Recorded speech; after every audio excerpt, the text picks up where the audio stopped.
Serigne Gueye laa tudd nekk responsable jeune Mame Soda cité Malick Sy ñoo woote woon fii pour interpeller directement monsieur Idrissa Seck wax ko ñun jeunes yi depuis des mois wër nañ 18 centres de vote def ay porte à porte wax ak population bi di ko xamal ni population bi nee na bëgguñu Aliou Sow jiite commune bi du samay waxu population bi ndax population bi nee nañ bi mu fi nekkee ba léegi faalewu leen amul lu mu def liggéeyu maintenant nee nañ monsieur président Idriss Seck nee nañ bëgguñu nga jël risque teg ko fi ndax ñoom nee nañ boo ko fi tegee dinañ sanctionner parti bi te dama lay fàttali li nga waxoon yaa ne woon bis boo pertee commune Thiès Ouest da ngay arrêter politique te risque boobu bis boo ko jëlee ragal naa ni loolu nga doon wax dina am ñu lay wax ni ñun ndaw ñi ñii nga xam ne ñu ngi bëgg jiite commune bi koo fi teg baax na waaye bu mu nekk Aliou Sow. ñëpp ñu ngi ci fësal ñetti buum ku ne titre bi nga am walla fonction bi nga am walla cër bi nga taxawee ñu ngi koy sagal di ko fësal maa ngi tudd Ibrahima Bokoum nekk premier adjoint au maire de la commune de Thiès Ouest nekk coordonnateur du centre de vote Thierno Siré Elimane Sall am ay ndombo tànk yu fés ci mairie bi nga xamante ni mooy mairie Thiès Ouest li nu fi dajale nag lu simple la naataango yi ma àndal yépp dañu nekk ay coordonnateur de centre de vote ndax sunu parti mi ngi tudd réew mi sunu président tudd Idrissa Seck santaane ni sama parti dama bëgg ngeen tëral ko ci tëralin bii ma leen sant dem leen ci quartier yi ngeen dëkk am na foofu benn école bu fa nekk ngeen tudd ko centre de vote ña dëkke centre de vote boobu yépp nañu dajaloo defar fa lu ñu naan un comité électoral comité boobu nag njiit yi ñoom la ñuy tudde ay coordonnateurs quartier yi nga xamante ni ñoom ñoo lëkkaloo pour ñu mën a tudd Thiès Ouest quartier yooyu fukk la ak juróom-ñett fukk yeeg ñaar yi seeni coordonnateur ñu ngi fii toog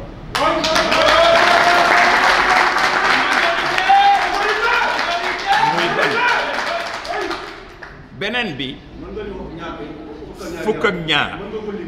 mën nañ ko lim dinañ ci àgg ci biir waxtaan bi li nga xamante ni moom la ñu d'accord mooy fukk yeeg ñaar yooyu dañu leen saytu leen ci seen biir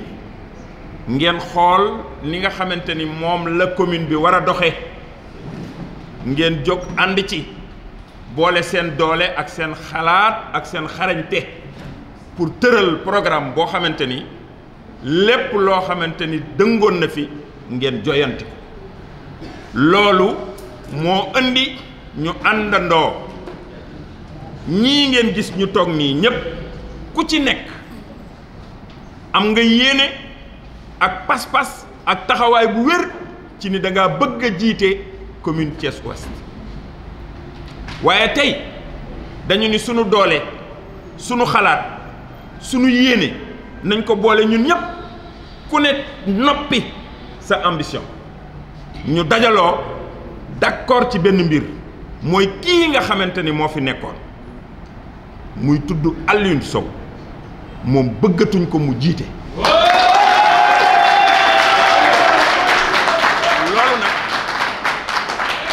loolu nag d'accord nañ ci niñ ci d'accord it mooy fii nga xamante ni mooy commune bi ñaari mbir da ko ŋànk liggéey bi commune bi war a liggéey ak ñi nga xamante ni ñoo dëkk commune bi ban gis-gis la ñu am ci ñi nga xamante ni ñoo jiite moom nag ñépp ñi nga xamante ni ñoom ak moom ñoo bokk parti jàpp nañu ci lu wér ni bu ñu ko delloo si waatee fii parti bi dana ñàkk position bi mu amoon ci commune bi muy benn ñaareel bi ñun waa parti bi loolu dafa am luñ ci dolliku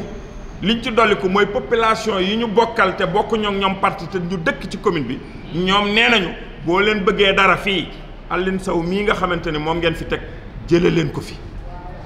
ñu d'accord donc que ni moom bu fi jógee président Idrissa Seck moom moo santaane woon ni sama parti bii loxo yii laa ko dénk kon moom ci boppam mooy dellu siwaat ñii di ndaw ñi ñii di jigéen ñi ñii di mag ñi ñii di màgget ñi muy troisième âge ñoom ñépp ñu doon ay secteur clé yoo xamante ni dañu bokk ci organigramme mu parti bi ku ci nekk mu recevoir la laaj la lii xew lan moo ciy sa gis-gis ak nan ngeen bëgge lii di ñëw kan lañ fiy teg loolu mooy problématique bi nga xamante ni mooy problématique wu tête de liste tête de liste boobu nag aujourd'hui le président Idrissa Seck jiitu wuñ ko ci mbaram mais ñun dañoo jàppe suñu bopp ni mën nañ koo dimbali wala ñu leeral ko ci lu bari ci tànn bi mu nar a def niñ ko ciy leerale mooy bu ñu laajee suñu xalaat laaj ñeneen seen xalaat déglu ñépp dina xam ni bu fekkee déglu na nit ñi te dégg leen Alioune Sow du delsi loolu nag moo tax sunu organisation bii politique nag ñaari carte rek moo ci am mbooloo ak majorité mbooloo bi am na fi majorité bi am na fi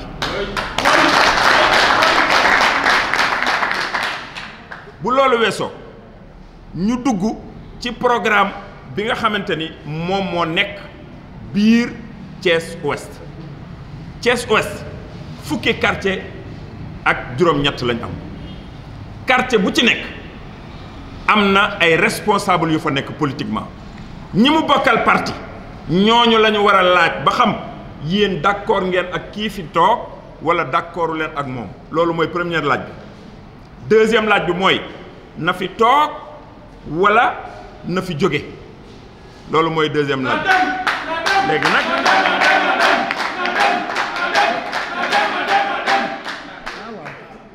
léegi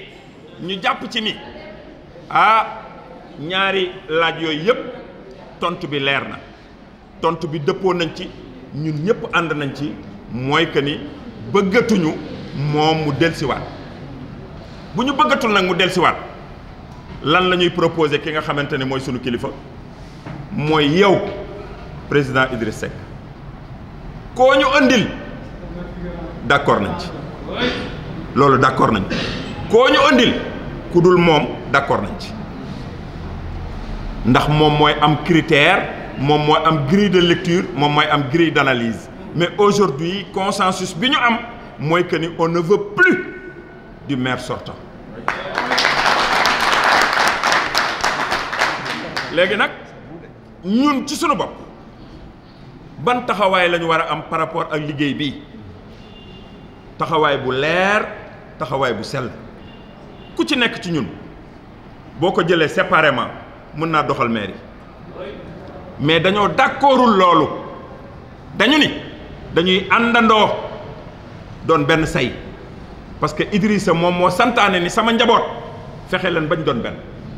moo santaane waat ni sama njaboot fexe leen ba buñ tasaaroo loolu moo tax ñu toog fi ñu toog ni teg di xaar ni moom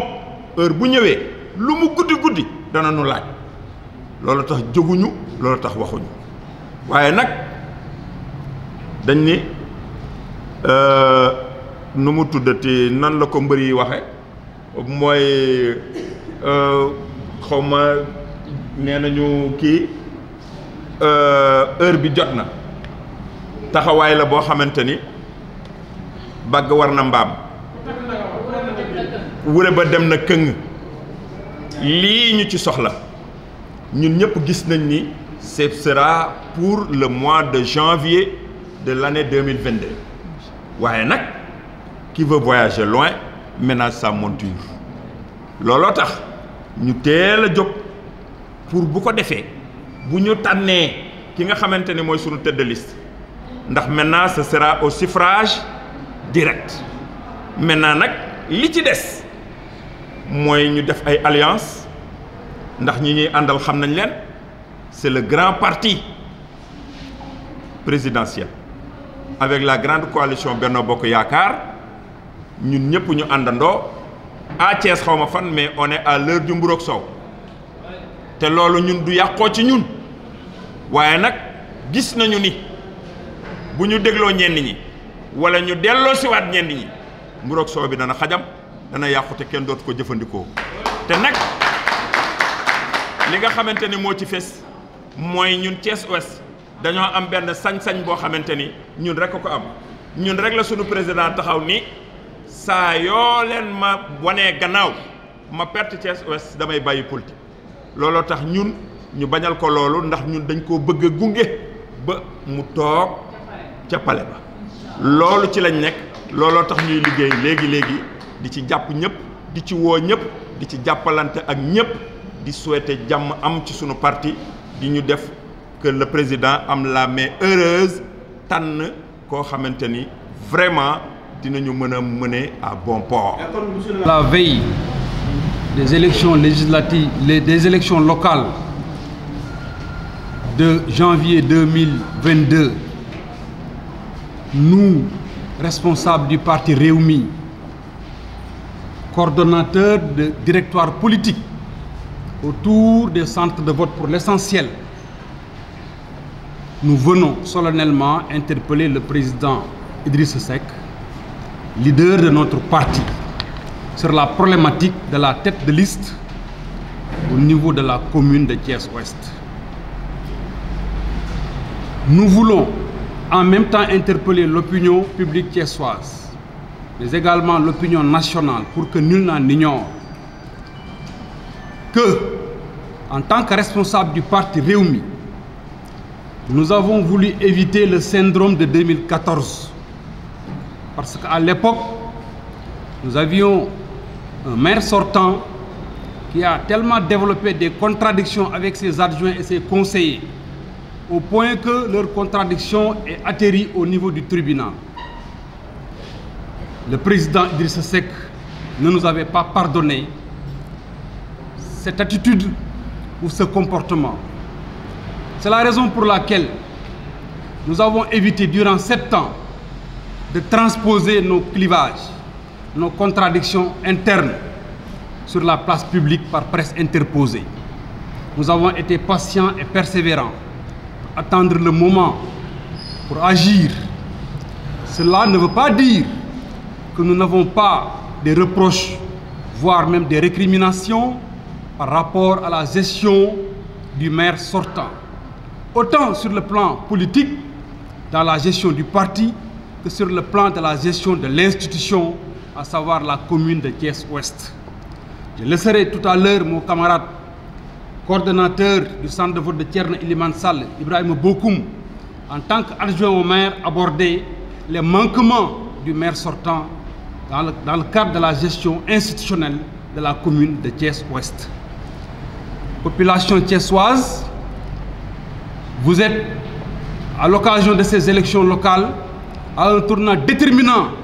de l'histoire de notre ville et particulièrement de la commune de Thiès-Ouest. Nous, en tant que responsables, avons décidé de déclarer notre candidature à la candidature, nous tous qui sommes aujourd'hui sur le présidium. Mais également, nous avons décidé d'harmoniser nos positions pour dire que notre cri de cœur, notre seul credo, c'est que tout sauf le maire Alioune Sow. Au nom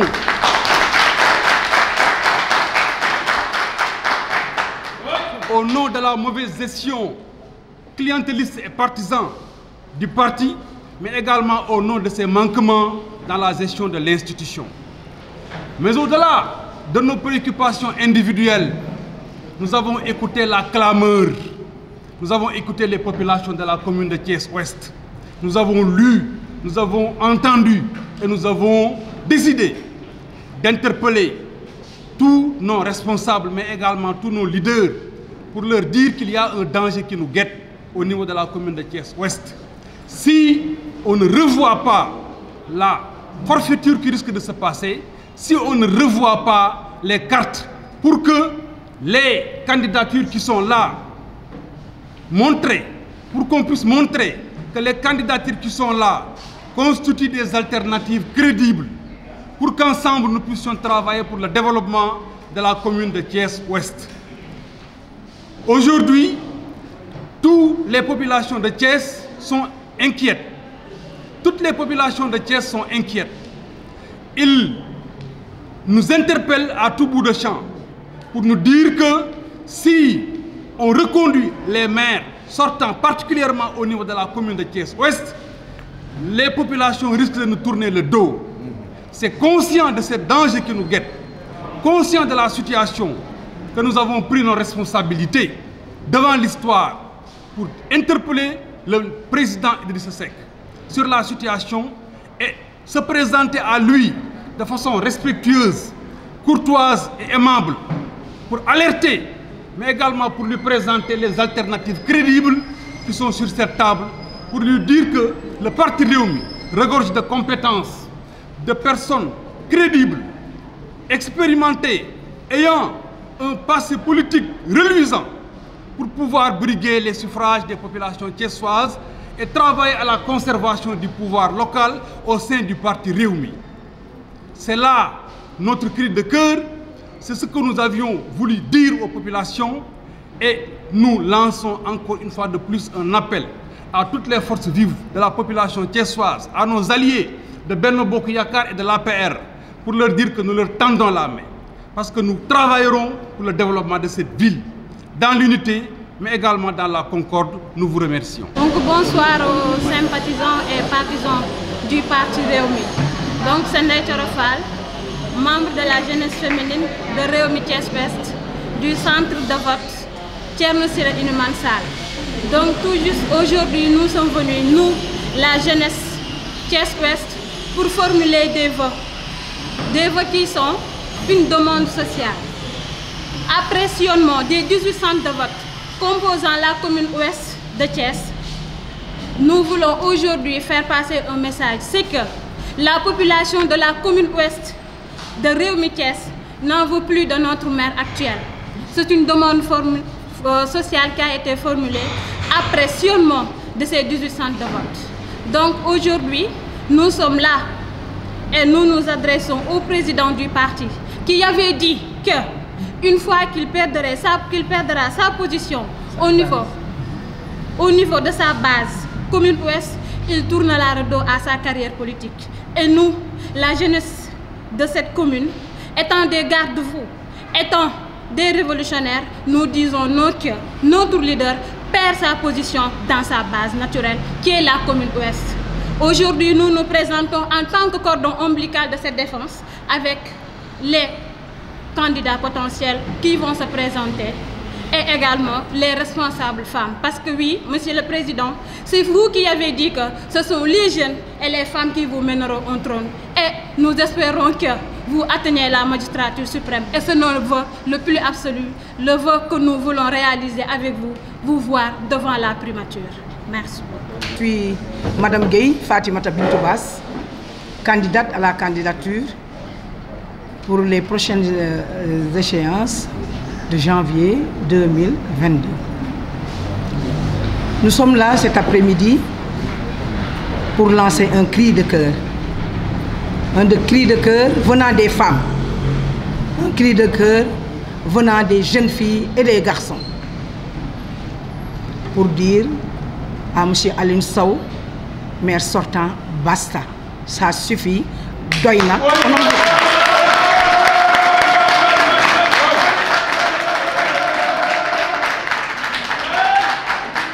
Monsieur le Président, vous avez toujours prôné la légalité.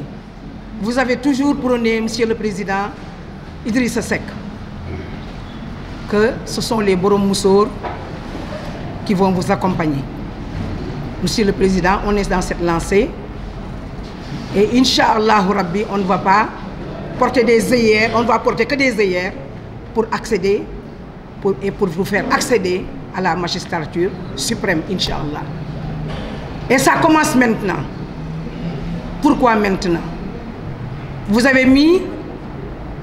au devant de cette institution un monsieur qui ne s'est jamais soucié des femmes. Certainement, il a son groupe qui ne s'est jamais soucié des jeunes. Les garçons sont là. On n'invente rien. Il ne s'est jamais soucié du troisième âge. Il ne s'est jamais soucié de l'institution elle-même. Donc, Monsieur le Président Monsieur le Président Idrissa Seck, on est là, on vous prie et on vous supplie vraiment de mettre de côté Alioune Sow, maire sortant. Monsieur le Président, nous vous interpellons également en tant que femme. Monsieur le Président, la loi sur la parité a été promulguée, a été votée et promulguée. Et aujourd'hui, à travers le Sénégal, à travers le monde et à travers aujourd'hui la commune ouest, les regards sont braqués sur nous pour dire, Monsieur le Président, on vous attend. On vous attend et on vous écoute. Les femmes doivent au moins être sûres de gérer des responsabilités. On le peut, on le veut et on réussira, Inch'Allah, avec les jeunes.